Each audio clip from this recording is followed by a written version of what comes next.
called it the Oculus Quest on steroids due to its high-resolution display. A really interesting electromagnetic controller tracking method that I've never really seen before. I think this might be what future standalone VR headsets will be like, so let's dive into it. I think I have a problem. Over the years that I've been into VR and VR hardware, I've had the opportunity to get to know and experience some really strange and interesting headsets. From some of the building blocks that shaped the industry we see today, to the wild and ambitious attempts to push the boundaries of immersive technology to the next level, I can quite confidently say that the Pico Neo 2 that I have here today is probably the most amazing, most frustrating and most perplexing headset that I have ever put on my face. And once upon a time I used to daily drive one of these, so that's saying something. On one hand, this headset touts technology that could have and should have revolutionized VR headsets the moment it hit the market, and specs that would have handily won it any head-to-head competitions with anything else that was around at the time. But today it's nothing more than a unique and obscure whisper in the past of one of the biggest VR companies in the world. And over the year and a half that I've had this headset, I've become very familiar as to why that's the case. But first, what even is a Pico Neo 2? Because it's more than likely that most of you will never have even heard of the headset in the first place. And there is a very good reason for that. Back in early 2020, in an era of standalone VR that was dominated by the Quest 1, Pico, a small budding Chinese VR company, popped out seemingly nowhere with a headset that on paper would wipe the floor with basically any other headset in its class, the Pico Neo 2. It sported an over 2K per eye LCD display at 75Hz, a more powerful Snapdragon 845 mobile processor with more memory, a massive 5000 mAh battery stored in the back of the head strap for better weight distribution, and it even had a microSD card slot for storage expansion that would be a luxury on most smartphones nowadays, let alone VR headsets. Not only were those specs ahead of their time, considering they were closer to that of a Quest 2's than the actual Quest 1 it was up against, but the real thing that set the Neo 2 apart from any other headset, let alone just the standalone ones, was its incredibly exotic electromagnetic controller tracking. Most other headsets at the time used optical tracking methods to track their controllers, which either required external base stations to locate their controllers in 3D space, like SteamVR's lighthouses, or used onboard cameras on the headset to detect a set of IR LEDs that were built into tracking structures on the controllers themselves, making them very prone to losing tracking when occluded, or just having outright tracking dead zones in tough to reach areas, something which still plagues VR headsets to this day, especially on inside-out tracked ones. But not the Neo 2. With its controllers using internal tracking coils to produce pulsing magnetic signals, which would then be detected and interpreted by an array of sensors inside the headset, the Neo 2 could track its controllers through all 6 degrees of freedom without the need for a single camera or base station in sight, theoretically making them basically unoccludable, which is a huge deal today, let alone 4 years ago when it came out. Not only would that mean that you could say goodbye to those pesky tracking dead zones on your typical inside-out tracked headsets, because without the need for direct line of sight to a camera or base station, the Neo 2's controllers would basically be able to track through solid objects, but they would even beat out the £300 Quest Pro controllers nearly 3 years before they were even thought about, which only makes it all the more confusing as to why such an amazing sounding headset, or at least its legacy, is nowhere to be seen today. But history can be rather boring and cruel sometimes, because in reality, the Neo 2 never really had much of a chance at life in the first place. Not only was it quite difficult to entice the then already small and not so profitable standalone VR industry to break off from the Quest ecosystem and develop for a new and unproven platform, but of course, Pico is a Chinese company, and the Pico Neo 2 was a China-first headset, meaning that the only people that could get their hands on a Neo 2 outside of the Chinese market were enterprise and business customers, not regular consumers. So that simple fact left the entire wider Western VR market deprived of the Neo 2's potentially game-changing tech. Then to add insult to injury, not even a year after its release, it was mysteriously discontinued and wiped off of the face of the internet. So how on earth, and why on earth, did I manage to get my hands on one in the first place? Well, once upon a time I was actually daily driving a Quest 2 as my general purpose wireless PCVR headset. And while the wireless capability was indeed incredibly freeing, compared to the orbital face toaster that my Pimax was, I could never quite get over just how annoying the controller tracking dead zones were, which would not only make me look like a bit of a tool in VR, but would pull me out of the experience and remind me of how much of an idiot I look like in real life as well. So when I found a Neo 2 of all things on eBay in a company liquidation sale, going for less than what a Quest 1 was going for at the time, I realized I might actually be able to kill two birds with one stone here. I could finally try out and verify if Pico's oh so enticing occlusion-less controllers were just as amazing as they sounded, and I could also escape more immersively into the virtual world with my fragile self-esteem intact. Well, that is if those claims were indeed true. Either way, I couldn't help but have to see so for myself, so I snatched it up right then and there.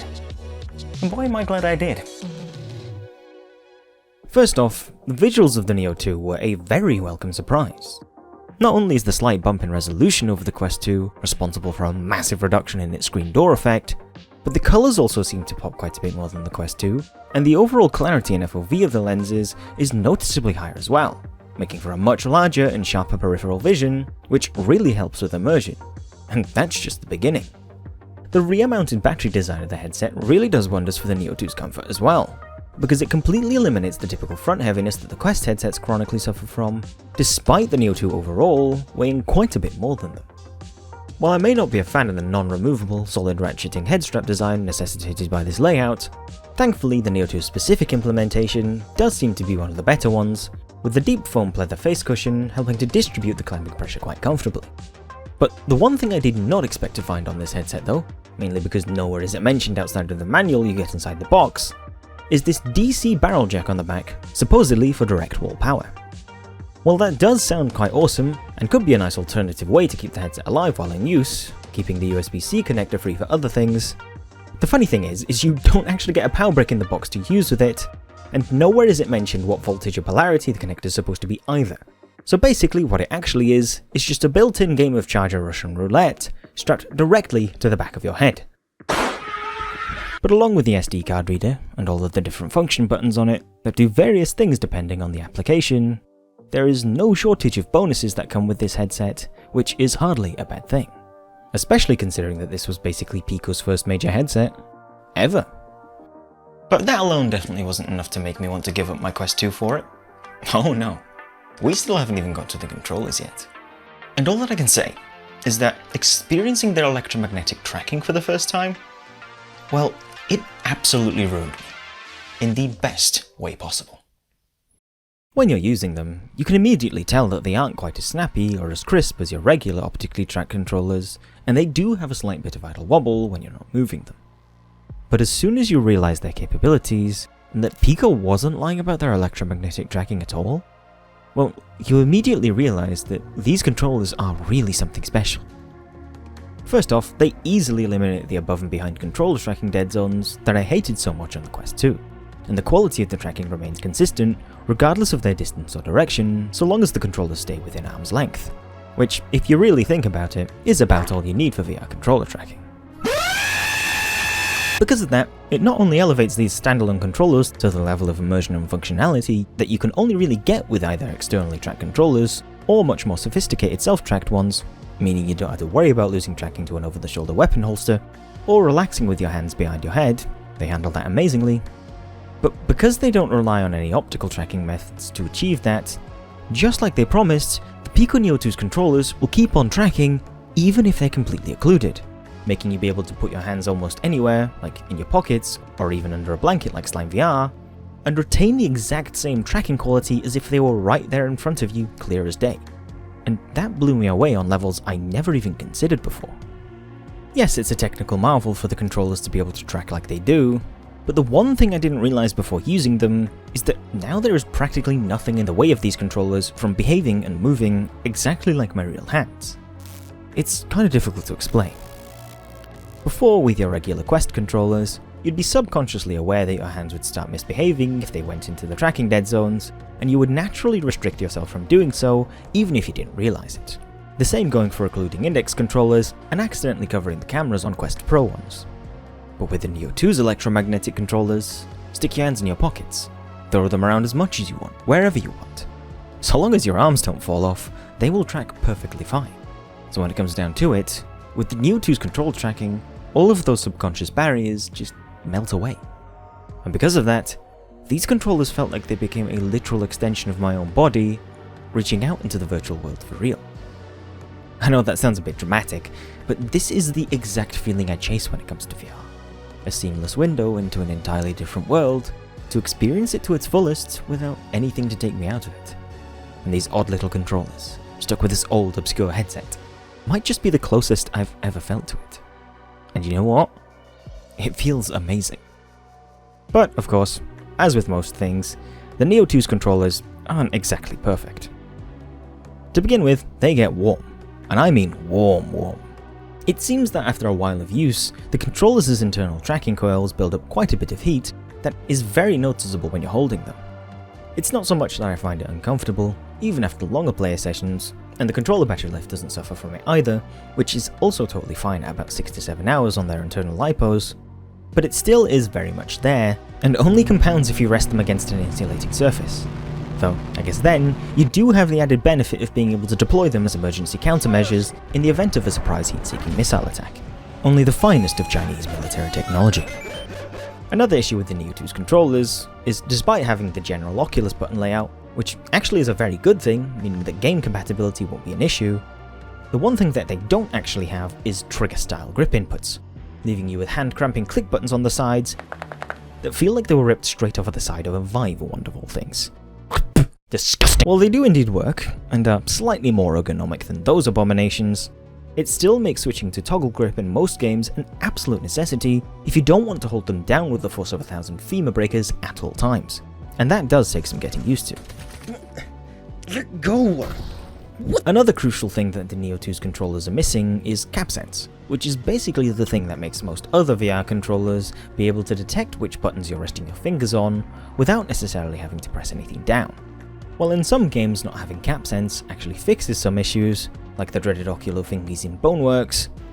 in other games that actually make use of it, like VR chat, it completely stops you from being able to perform hand gestures or control your avatar's expressions, which, although not insurmountable, is a decent hit to immersion, and so is quite a big deal for me, as you may know.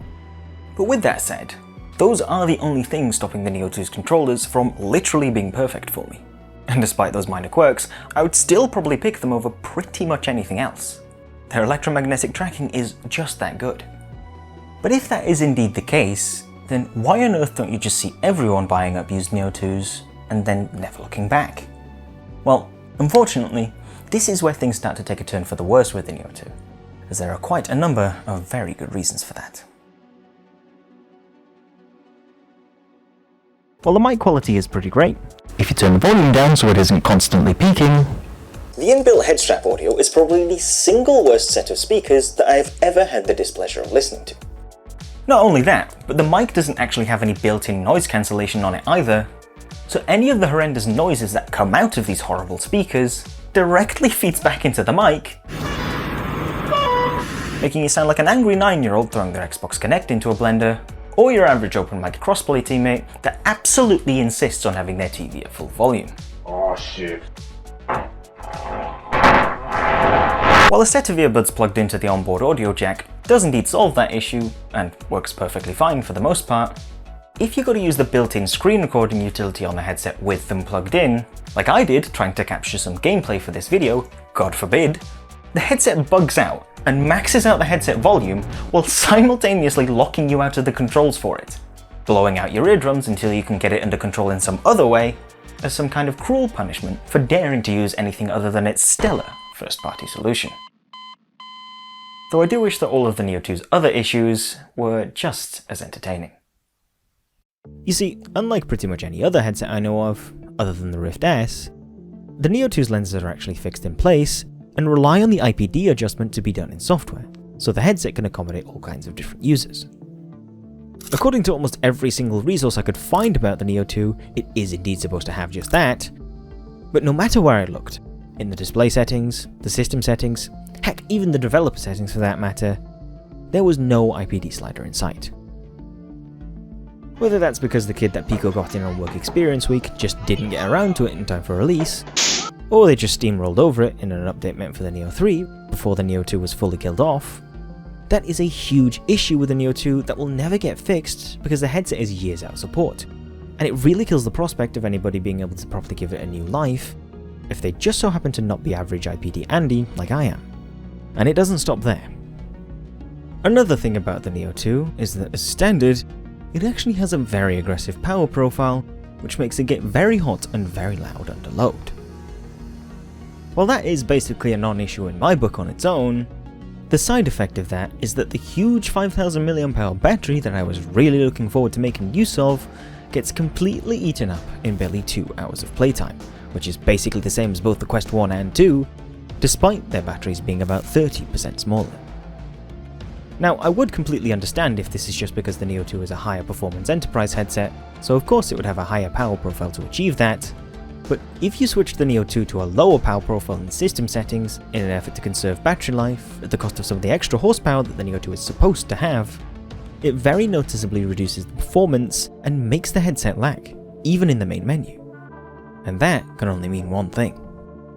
The old version of Pico's headset OS running on the Neo 2 is incredibly bloated and unoptimized, making the higher power profile basically mandatory for it to even run right in the first place. And that is not a good sign. I guess the silver lining is that the Neo 2's battery life isn't worse than the Quest 2's, so it's not exactly a downgrade,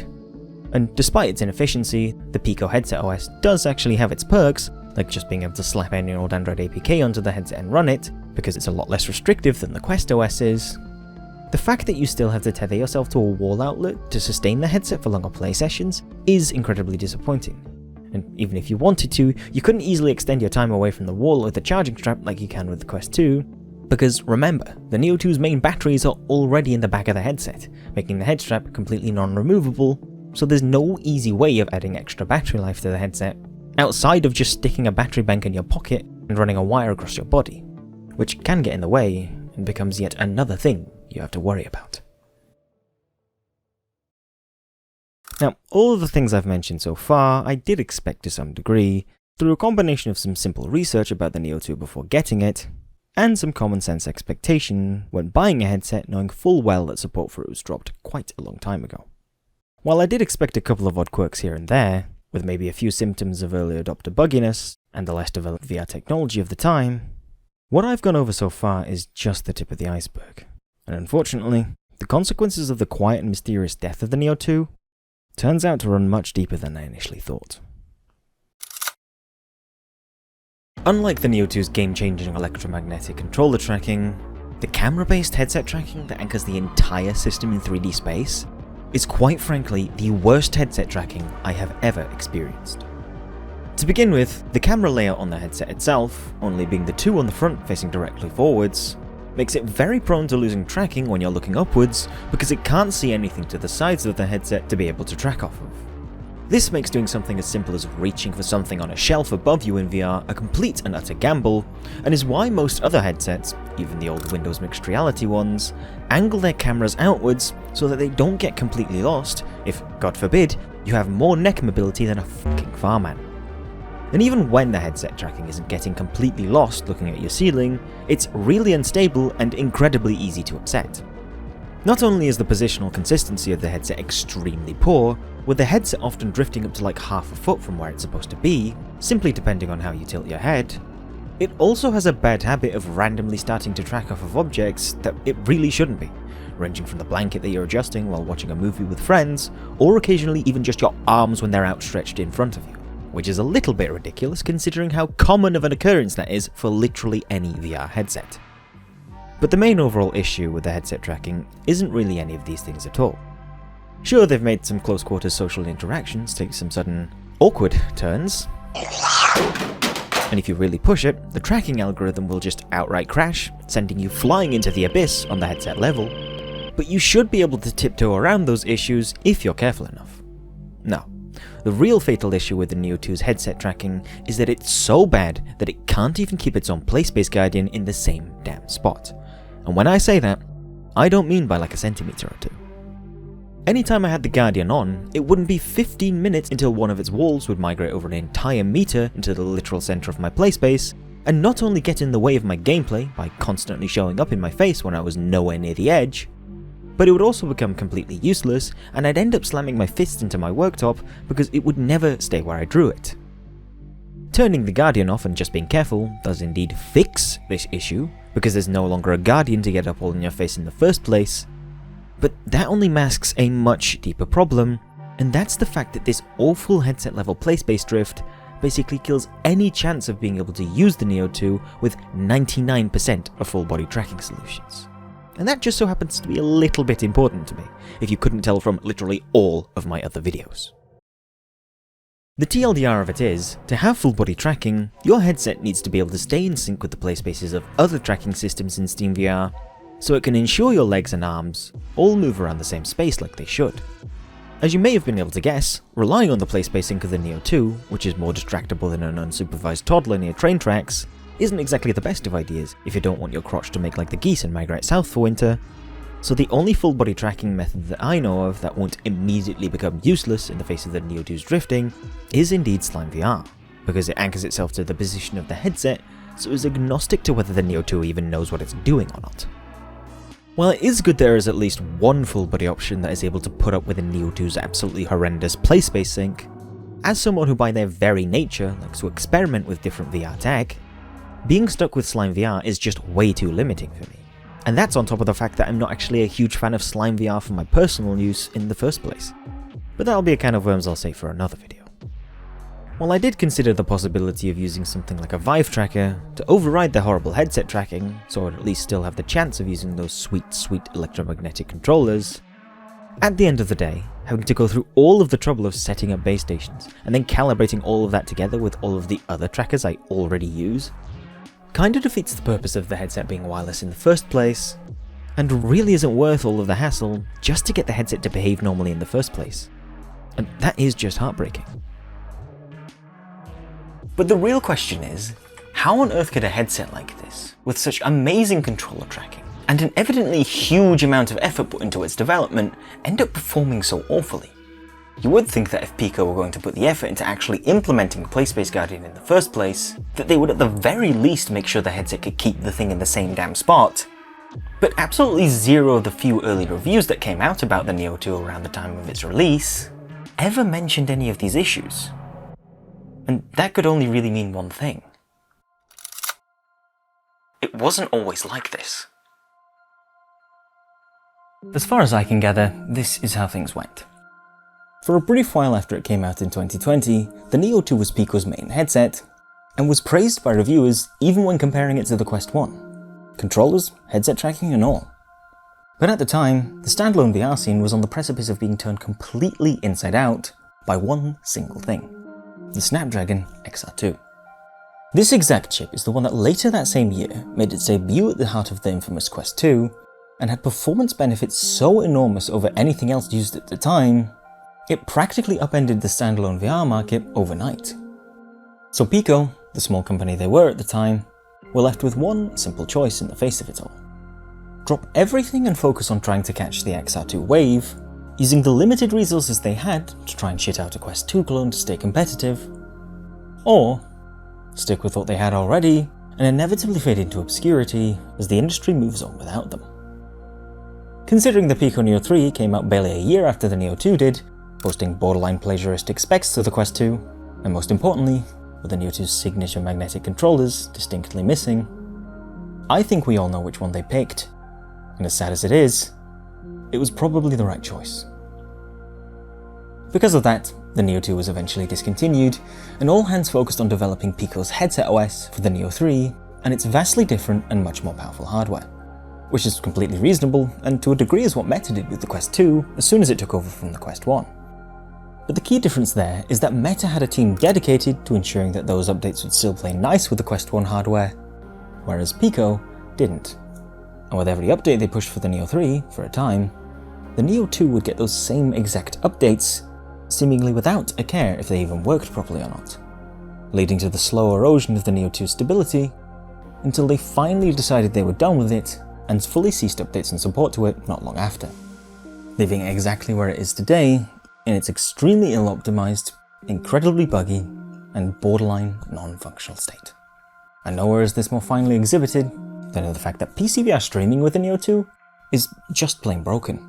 And it's also the final nail in the coffin for even the remote chance of being able to use the Neo 2 and its amazing electromagnetic tracking at all, despite all of its previous flaws. First off, the latest version of Pico's first-party streaming software, the Pico Streaming Assistant, isn't actually backwards compatible with the Neo 2 for some reason.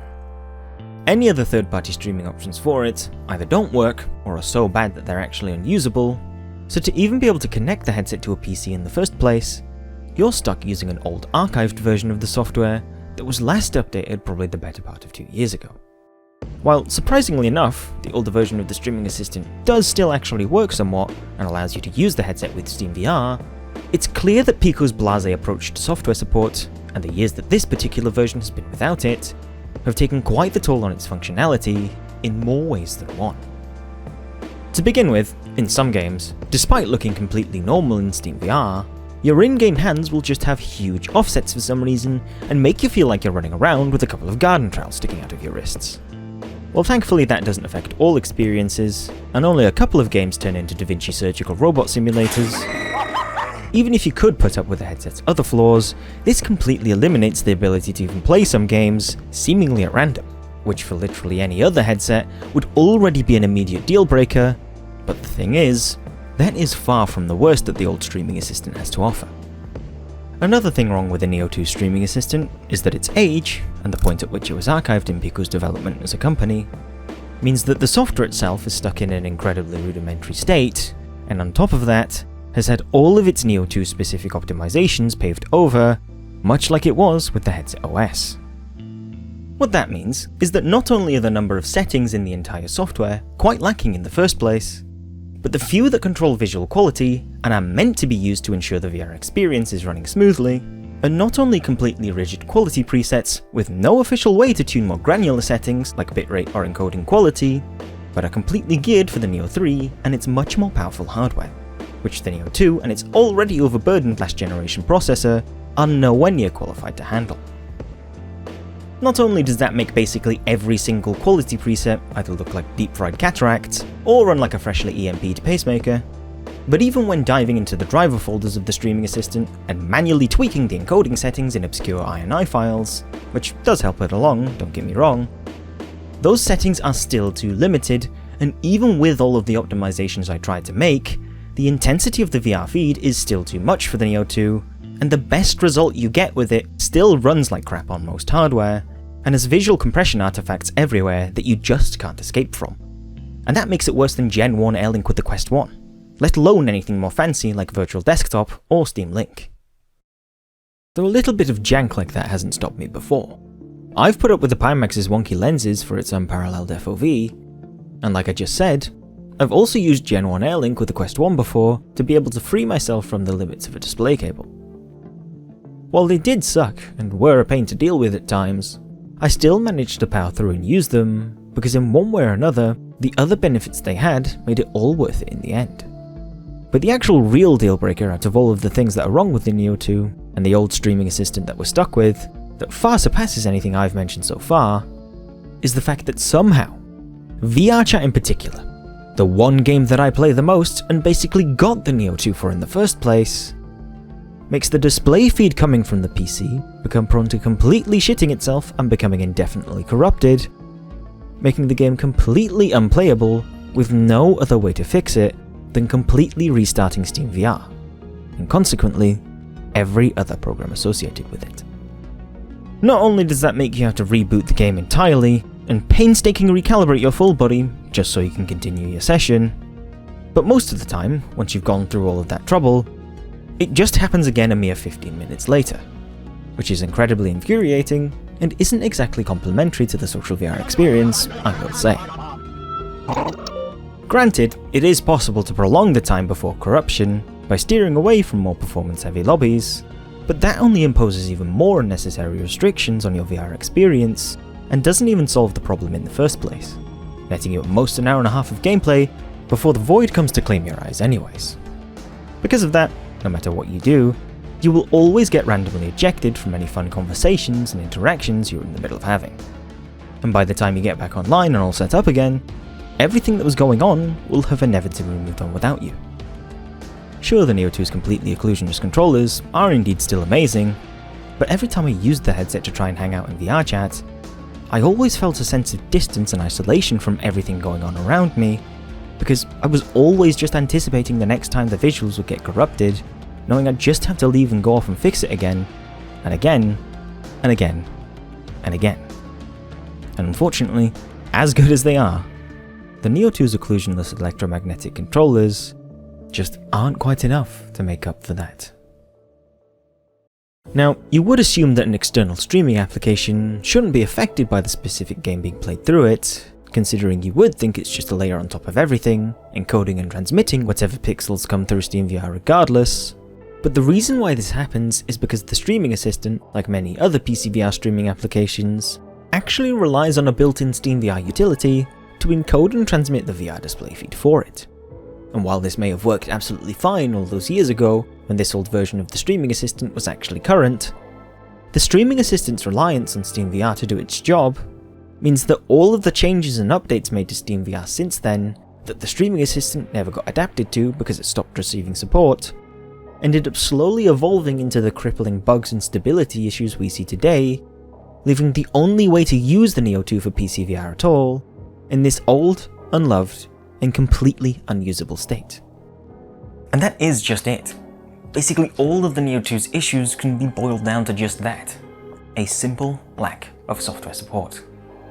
You might be able to work around the old streaming assistant if you bodged yourself together a DIY streaming app specifically for the Neo 2, since the one good thing about the headset is you can basically install anything you want on it. But even then, the disappointing battery life, performance-heavy OS, and bewilderingly bad headset tracking are, at the end of the day, only fixable by Pico themselves. And for some reason, I don't foresee that happening anytime soon.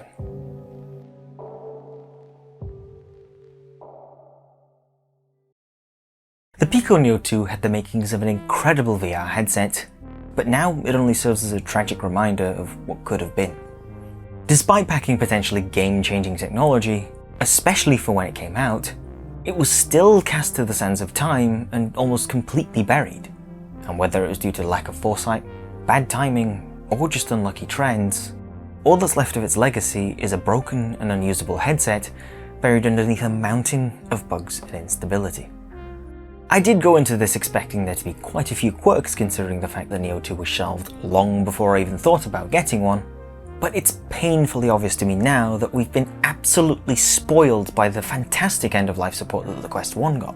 and that if Meta decided to do the same thing as Pico and immediately drop the Quest 1 when the Quest 2 hit the market, Quest 1 users would probably be in the exact same boat, which really does go to show how much we are really at the mercy of our big tech overlords to ensure that the devices we use every day even work properly in the first place. And that is quite a scary thought. Unfortunately, like I said before, with the Neo 2's predecessor, the Neo 3, Pico did actually abandon their electromagnetic controller tracking in favour of the much more traditional LED ring approach, with all of the downsides that comes with. I'm not exactly sure why the change was made, other than the move likely being motivated by the much more mature and widely adopted technology, or the fact that it was already part of the OEM design that both it and the Quest 2 were based off of. But just imagining how much better the Neo 2's tracking tech could be if they kept with it and gave it the love, care, and incremental improvements that they put into their current headsets, it just absolutely breaks my heart to think what we could be missing out on. And if that same tracking tech became much more widely adopted because of that, what other applications could it have been used for that we struggle so much with today? At the end of the day though, I will always have a soft spot for the Neo 2 in my heart. The amazing displays, the absolutely incredible occlusion-less controller tracking, and even all the wonky bugs and glitches I encountered along the way, led to some of the most fun that I have ever had with a VR headset, and because of it, I will never see controller tracking the same again. Sure, the controllers don't let you gesture in-game, and every other aspect of the headset hampers the chance of even using it in the first place, but the Neo 2 is still one of the most interesting and entertaining VR headsets that I have ever had the pleasure of messing around with, and is a marvel of technology that was far ahead of its time. And I, for one, am so glad I managed to get my hands on one.